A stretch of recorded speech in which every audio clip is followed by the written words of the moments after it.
Hallo und herzlich willkommen in diesem Video. In diesem Video geht es um die Vor- und Nachteile der Canon PowerShot G7X Mark II.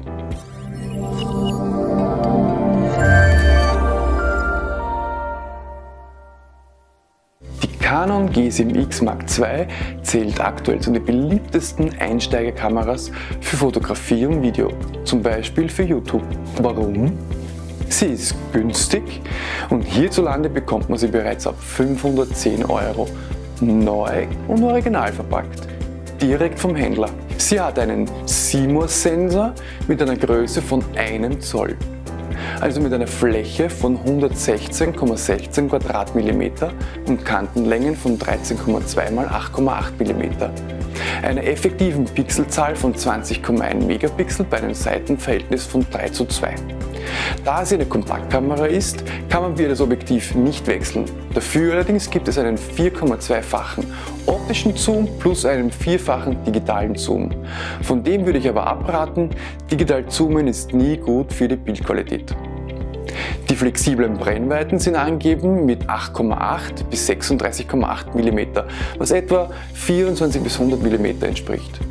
Es ist eine Kamera mit einem relativ lichtstarken Objektiv. Die Lichtstärke wird hier angegeben mit einer Blende von 2,8 aufwärts. Die Lichtempfindlichkeit des Sensors kann im Rahmen von 125 bis 12.800 ISO eingestellt werden. Dabei können in den Einstellungen Grenzen für die maximale ISO-Empfindlichkeit und Wechselrate für den Automatikmodus eingestellt werden, so wie bei den meisten anderen Canons.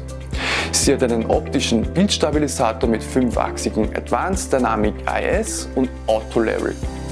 Es gibt dafür keinen Sucher, dafür aber ein vertikal klappbares Touch-Display, ideal zum Vloggen. Ein ausfahrbarer interner Blitz ist ebenso vorhanden.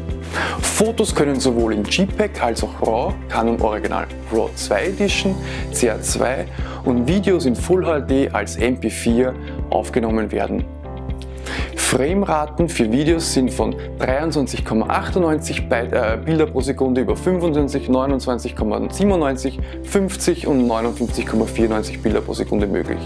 Die maximale Videolänge ist in Full HD und HD bis 4 GB oder 29 Minuten 59 Sekunden möglich.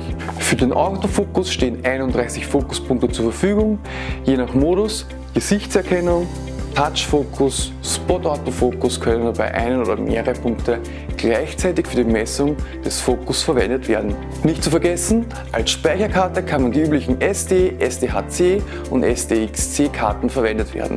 Canon üblich. So, das waren jetzt eine Menge technischer Daten. Warum ist die Kamera nun so beliebt, mit Ausnahme von dem Preis? Die Canon G7X eignet sich für die unterschiedlichsten Situationen, ob man Fotos im Makro- oder Weitwinkelbereich machen möchte oder die Kamera fürs Vloggen nutzen möchte.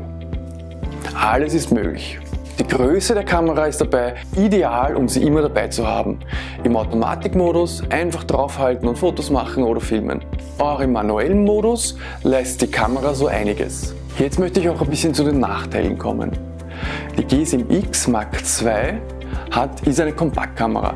Das heißt, sie hat eine Sensorgröße von 1 Zoll. Wenn ich das jetzt mit meiner Canon 80D, meiner Spiegelreflexkamera, die nicht Vollformat ist, sondern die einen Crop-Sensor hat, vergleiche, dann habe ich hier beim 1 Zoll eine Sensorgröße von ca. 116 Quadratmillimeter versus 328 Quadratmillimeter bei meinem APS-C-Sensor. Das heißt, der Sensor dieser Kompaktkamera ist 3-mal so klein. Und ich habe bei einem meiner anderen Videos schon gesagt, dass die Bildqualität natürlich auch sehr stark von der Sensorgröße abhängt. Eine Vollformatkamera zum Beispiel ist noch größer als der APS-C-Sensor. Was heißt das? Warum ist das so wichtig? Je größer der Sensor ist, desto mehr Lichtinformationen, desto mehr Bildinformationen kann in einem Bild gespeichert werden. Habe ich einen kleinen Sensor, kann natürlich nicht so viel gespeichert werden. Habe ich einen großen Sensor, passt natürlich ganz viel Informationen drauf. Das ist einmal eins, das heißt, kleiner Sensor, weniger gute Bildqualität, nicht schlechte, weniger gute Bildqualität. Das zweite ist, Dadurch, dass ich natürlich weniger Lichtinformationen aufnehmen kann und weniger Bildinformationen aufnehmen kann, habe ich natürlich nicht so gute Chancen, in schlechten Lichtverhältnissen wirklich hervorragende Qualität zu liefern. Ich kann natürlich mit der ISO ein bisschen was machen, das ist die Lichtempfindlichkeit des Sensors, aber bei kleinen Sensoren heißt das natürlich dann auch, dass schon bei geringeren ISO-Werten sich schneller ein Bildrauschen einstellt, als wenn ich jetzt zum Beispiel meine Vollformatkamera hernehme. Da kann ich weiß nicht, in manchen Lichtverhältnissen bis 20.000 drauf gehe und habe immer noch kein Bildrauschen, während ich auf mein Handy oder auf einer Kompaktkamera schon 1600 einstelle und es fängt schon an zum Kriseln quasi. Und das zweite Manko, also das eigentlich schon das dritte Manko, aber das für mich persönlich ein wichtiger Punkt ist, gerade wenn ich YouTube mache oder wenn ich vlog, dann habe ich meistens nur eine Kamera mit und mit der Kamera möchte ich auch Ton aufnehmen. Und das Problem ist, bei der Canon G7X Mark II habe ich nur den Onboard-Ton, das Onboard-Mikrofon. Ich habe dort keinen Mikrofon-Input. Das heißt, wenn ich mein externes Mikrofon anschließen will, dann geht das auf dieser Kamera nicht. So, das heißt, die Kamera ist ideal, wenn ich sage, okay, ich nehme sie raus, halte es hin, mache ein Foto, mache ein schnelles Video, aber dann muss ich halt mit dem Ton auf ein bisschen Qualität verzichten. Dann halt schnell oder es klingt sehr hoch, ich kann in der Nachbearbeitung auch nicht ganz viel machen, ich kann so ein bisschen Rauschen rausnehmen, aber das Ursprungsmaterial ist nicht so gut. Wenn ich jetzt in einer Räumlichkeit bin, die ein bisschen halt oder ich die Kamera ein bisschen zu weit weg halte, dann fehlt einfach was.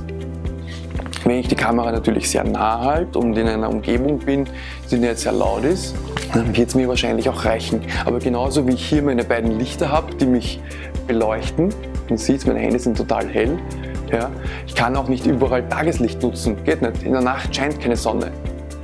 Also muss ich auch schauen, dass ich meinen Ton irgendwie besser hinkriege. Ich kann mein Ansteckmikro benutzen. Das Problem ist, der Receiver von diesem Ansteckmikro, weil das ist nicht mit Kabel verbunden, aber auch selbst wenn es mit Kabel verbunden wäre, ich kriege einfach nichts in die Kamera rein. Die Möglichkeit, die ich habe, ist, ich könnte mir für mein Handy eine App runterladen, mit der ich zusätzlichen Ton aufnehmen kann.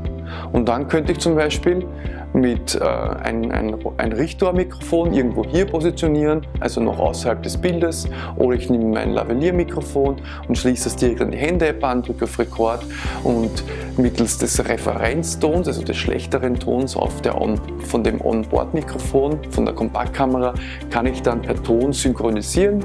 Da hätte ich auch wieder einen guten Ton, das heißt, ich nehme halt den Ton von meinem Handy dann, das mit dem Mikrofon aufgenommen worden ist, und nehme das Bild von der Kompaktkamera.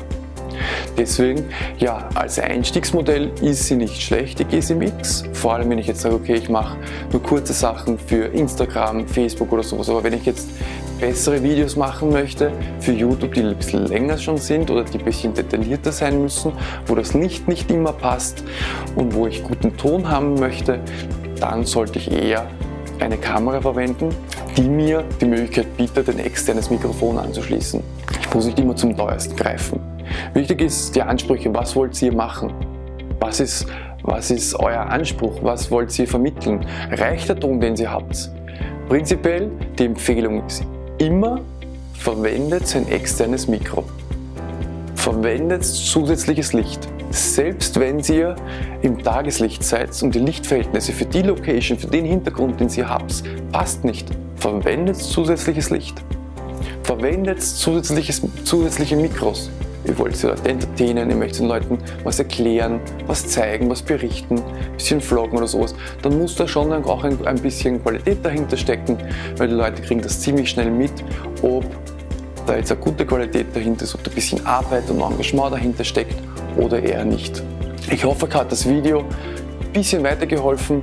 Ich würde mich freuen, wenn ihr mir einen Kommentar da lässt, wenn es auf Gefällt mir drückt und natürlich, wenn ihr meinen Kanal abonniert, dann werdet ihr immer gleich auch benachrichtigt von YouTube, dass ein neues Video von mir da ist und ihr verpasst das nicht und dann sehen wir uns auch regelmäßig und öfter. Ja, und somit kann ich nur mehr sagen, bis zum nächsten Mal. Bye!